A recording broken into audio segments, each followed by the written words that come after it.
పౌరాణిక భారతదేశ చరిత్రలో అపూర్వమైన యోధుడున్నాడు. అతడు ఒక క్షత్రియుడు కాదు, కానీ సమస్త క్షత్రియులను భూలోకంపై అధర్మానికి శిక్షించే యోధుడు. ఆయనే శ్రీ పరశురాముడు.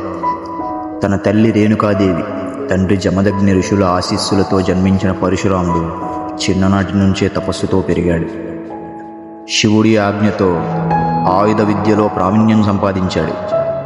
శివుడే అతనికి పరశు అనే గొప్ప ఆయుధాన్ని వరంగా ఇచ్చాడు. పరశురాముడు జన్మించినప్పుడు భూమి మీద అధికంగా హింస మరియు అధర్మం పెరిగిపోయింది. క్షత్రియులు తమ శక్తిని ప్రజల మీద దుర్వినియోగం చేయడం మొదలుపెట్టారు. అప్పుడు రేణుకాదేవి మరియు జమదగ్ని ఋషులకు పుట్టిన కుమారుడు రాముడు భూలోకాన్ని ధర్మ మార్గంలో నడిపించాలనే ఆశయంతో జన్మించాడు. కానీ ఇది ఒక సాధారణ అవతారం కాదు. విష్ణువు స్వయంగా ఈ రూపంలో వచ్చినాడు. పరశురాముడి జీవితం ఒక విధంగా తపస్సు మరియు యుద్ధం మధ్య జరిగే ఘర్షణ. ఆయన యుద్ధ శాస్త్రాల్లో అసాధారణ నైపుణ్యం కలవాడు. ఒకరోజు హయాహయ వంశానికి చెందిన కార్తవీర్యార్జునుడు అనే అహంకారపరుడు జమదగ్ని ఆశ్రమానికి వచ్చి అతిథిగా సత్కారం పొందాడు.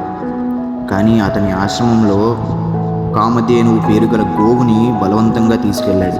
ఎందుకంటే ఆ గోమాత ఆశ్రమానికి అన్నీ సమకూర్చేది, దైవశక్తితో కూడినది. జమదగ్ని మహర్షి నిరసన తెలిపినందుకు కార్తవీర్యార్జునుడు తన సైనికులతో కలిసి జమదగ్నిని హత్య చేశాడు. ఇదే పరశురాముని కోపానికి మూలం. ఒక అసాధారణ విషయం ఏమిటంటే పరశురాముడు అసలైన బ్రహ్మచారి, కానీ ఆయన జీవితంలో ప్రేమ కూడా అడుగుపెట్టింది. ఒక దశలో ఒక రాజకుమార్తె పరశురాముని ప్రేమించింది, కానీ తన తపస్సును విడిచిపెట్టి ఆమె ప్రేమను అంగీకరించలేదు. ఆమె కోసం పరశురాముడు చేసిన త్యాగం తెలియని ప్రేమగాథగా నిలిచిపోయింది. పరశురాముడు తన చివరి రోజుల్లో ఆయుధాలు విడిచిపెట్టి మహేంద్ర పర్వతానికి వెళ్ళి తపస్సు చేసి జీవించాడని చెబుతారు. కానీ మరో ప్రాచీన గ్రంథం ప్రకారం పరశురాముడు ఈ కాలంలో కూడా జీవించి ఉన్నాడు. ఎందుకంటే ఆయన చావు చూడని చిరంజీవులలో ఒకడు. ఆయన భవిష్యత్తులో కలికి అవతారానికి ఆయుధ విద్య నేర్పాల్సి ఉంటుంది.